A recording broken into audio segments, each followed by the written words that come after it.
ba? Kung naputulan ka ng tenga, di ba? Sa pagkataguyod ng family mo, huwag kang magreklamo kasi, di ba? Hindi ko naman po sinusumbat, Papa Jack. Kasi... Alam mo ganito, Rio, you can tell me all night na hindi mo sinusumbat. Pero it sounds like that. Kinikwento ko lang po yung... Kinikwento mo. At gusto mo ikwento lahat ng bagay na negatibo sa kanya. I don't get you. Anong mga bagay mabuti sa kanya? Sweet siya. Talagang mapagmahal. Kumbaga, hindi rin siya nagkukulang sa akin. See? Kita mo na. Sweet siya, mapagmahal, hindi nagkukulang. Apa. In the beginning of this talk, ang sabi mo, bungangera siya. Right? Sa'yo galing yan. Nga po. So now tell me, ano totoo? Nag-iimbento ka lang ba para magmukha kang cute dito? Ay, hindi naman po. Anong purpose mo itong sinabi sa akin kanina yun? Sinabi ko po, nung sa tuwing, parang, ang intention ko po kasi, sa tuwing umiinom ako, sa tapat lang ng bahay. I don't care. Ang kainom Rio, kahit pa nag-uminom ka sa Las Vegas, sa tapat ng bahay nyo. Diba? Tanda mo, Rio, na mag-asawa na kayo, lahat ng desisyon na gagawin mo, hindi na lang basta ikaw magdidesisyon, diba? Kasi iisa na kayo. Alright? You always have to consider yung iniisip niya, yung mararamdaman niya.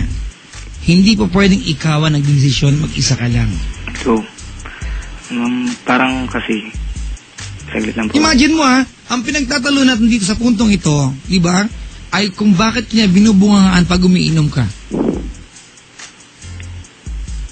Tanga ka? Para hindi malaman kung bakit siya nagbubunganga? Saglit lang. Sige, ako pupunta. Nung umagas, Papa Jack, sa tuwing nagiinom ako, kainom ako, pinsan ko.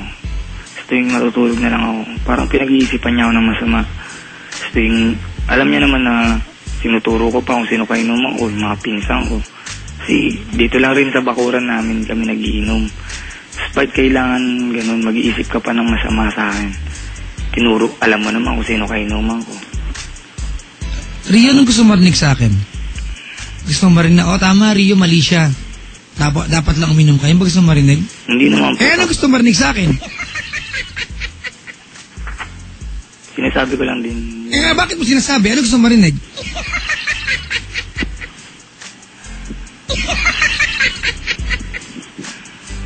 Sige nga. Wala, Papa Jack. Bakit mo sinasabi? Bakit kailangan mong katin? Ba't kailangan mong depensa na umiinom ka sa bakuran ninyo kung wala kang gusto marinig sa akin?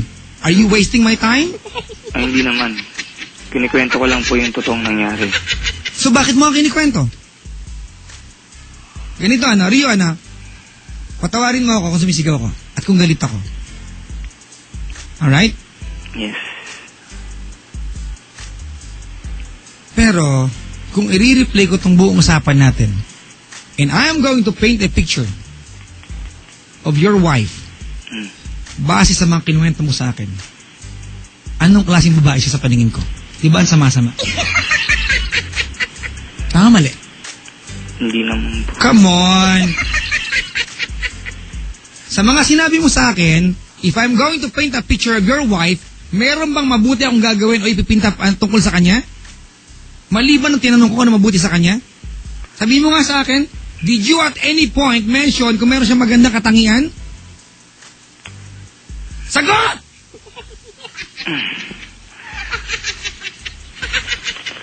Hello? Kung pinatapos niyo po ba ako ng kwento mo, malalaman niyo po sana yun. Well, go ahead. Sumulat ka ng bagong kwento mo. Alam mo, hindi mo naririyak ito, Rio, meron kang 20 taon na nag-enjoy bilang binata. Alright? At meron siyang 15 and a half years to enjoy bilang dalaga. It's a complete sacrifice for her. Alright? Na maging asawa at that very young age bilang lalaki at nakakatanda. Hindi ba dapat every single day of your life, kayong dalawa, you guide her? That you don't expect her to change overnight? Because she's 17. Hindi ko naman po in-expect na mag-change siya ng biglaan. Isang Kumbaga, taon at kalahati. Nagre-reklamo ka. gusto ko lang, Do you want to last forever? gusto ko lang parang ma-realize niya rin. Kumbaga, to act mature lang. Ganun lang naman gusto kong paranas. Yung kumbaga, paliwanag lang. To act mature. Wala naman ako masamang intensyon. Rio? Yes. You want her na mag-mature. Hmm. She's 17. Yep. Alright? She's still playful. Carefree pa siya. Kaya nga po. She's a teenager. Yep. At nanay na siya. Tama? Hmm. Naaalagaan ba niya ng tama yung anak niyo? Opo naman. And you tell me, gusto mo siyang mag-mature. Kung yung pag-aalaga niya sa anak ninyo, ang pagkakataon para maging mature siya, makinig ka ha. Okay? Kung yung pag-aalaga niya sa anak ninyo, and to function as a wife sa iyo, kung hindi man sa iyo, ilaw ng tahanan ninyo, yun yung pagkakataon for her to show na mature siya. Congratulations sa kanya.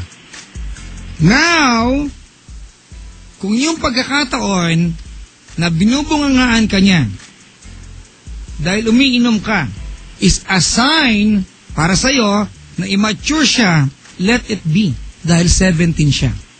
If she wants to visit, ayan ha, kung gusto niyang balikan yung kanyang teenage attitude, wala kang magagawa kasi pinagkait mo sa kanya yon. Kung hindi ka manyak, ba't mo binuntis yan? Nakukuha mo yung punto ko?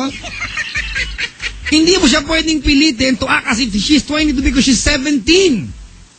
And she's taking care of your child. Ibigay mo sa kanya yung pagkakataon na yon. Huwag kang magreklamo. Ano po nagre-reklamo? Humingi lang ng... Pusang gala, hindi nagreklamo.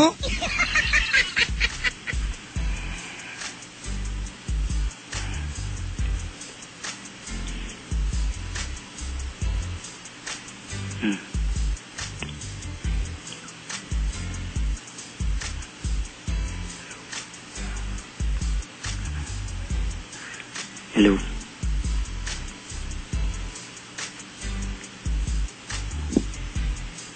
Hello. Teka lang. Rio, Yes. ang tatrabaho mo, sabi ni Sir Ching. Trabaho po. Furniture receiving checker. Okay. May trabaho ka, sabi ni Sir Ching. Ano yung dialogue ng asawa mo pag ginaaway ka niya habang umiinom ka? Basta, ano po yun, bigla na lang po siya nagbubunga, magbabagsak ng pinto. Ang dami dialogue niya. Ano script? Dali. Marami po eh. Panainom, tapos parang hindi daw inaatupag. May punto ba siya? Wala. Inaatupag ko naman po sa tuwing tatawagin niya ako, ginagawa ko naman. May punto ba siya? Wala. May punto rin, pero Okay. Stop. May punto siya eh. Sir Ching, alam mo kinagagalit ko dito? Ang hirap bilang 17 na maginanay. Di ba? Kung yung pagkakataon, nabungangan kanya, yun lang yung pagkakataon niya para mag-isip bata ulit. Kasi bata nga siya.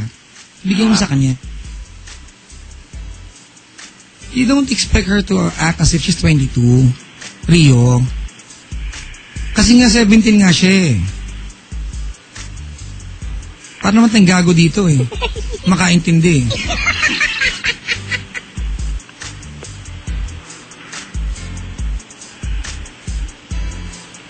Parang gusto mo kasi pagtanggol. Papa Chat, dapat okay lang na uminom ako eh. Ano gusto mo sabihin ko sa'yo?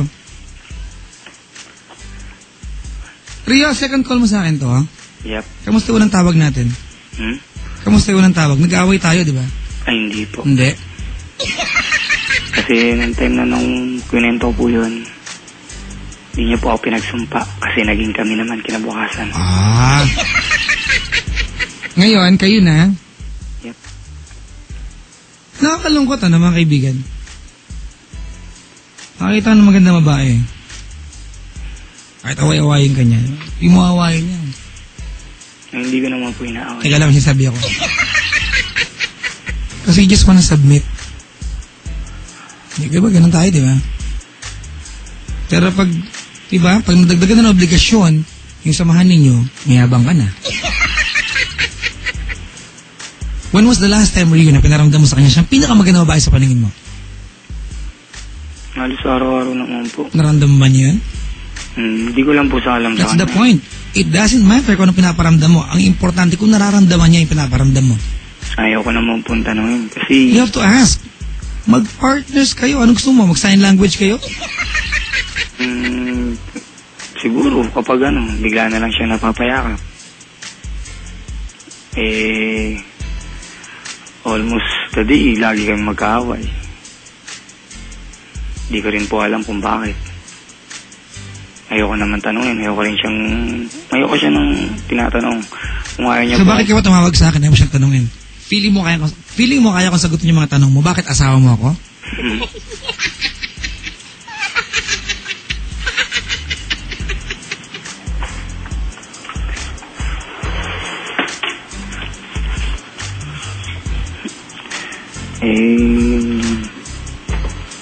Basta po kapag di niya na ako pinapansin, tinatawag ko siya.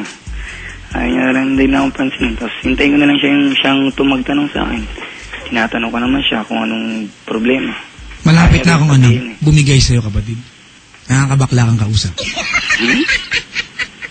Kasi di ba, mga kaibigan, ganito po, sana maintindihan niyo po ako.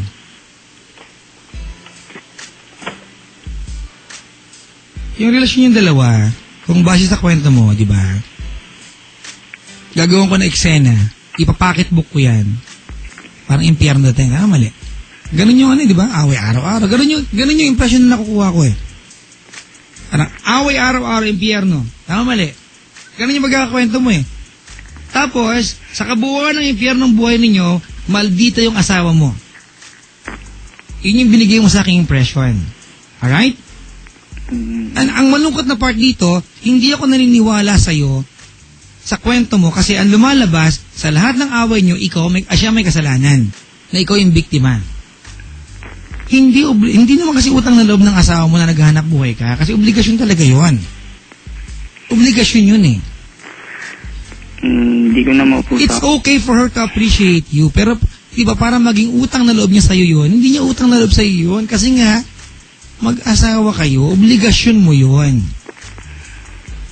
Kung ang tulog mo maghapon ay 2 oras at yun ang kailangan para may taguyod yung family mo, mapadede mo yung anak mo, hindi niya kailangan tanawin na utang na loob sa iyan kasi obligasyon mo yan. Alam ko nga. Gusto mo sulatan kita, basahin mo na lang?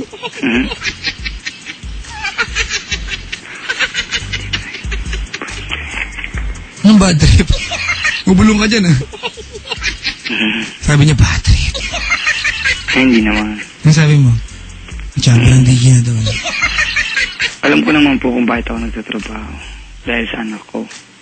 Ang kumbaga, yung gusto ko lang pong humingi ng opinion. Kumbaga, kailangan ba laging ganun?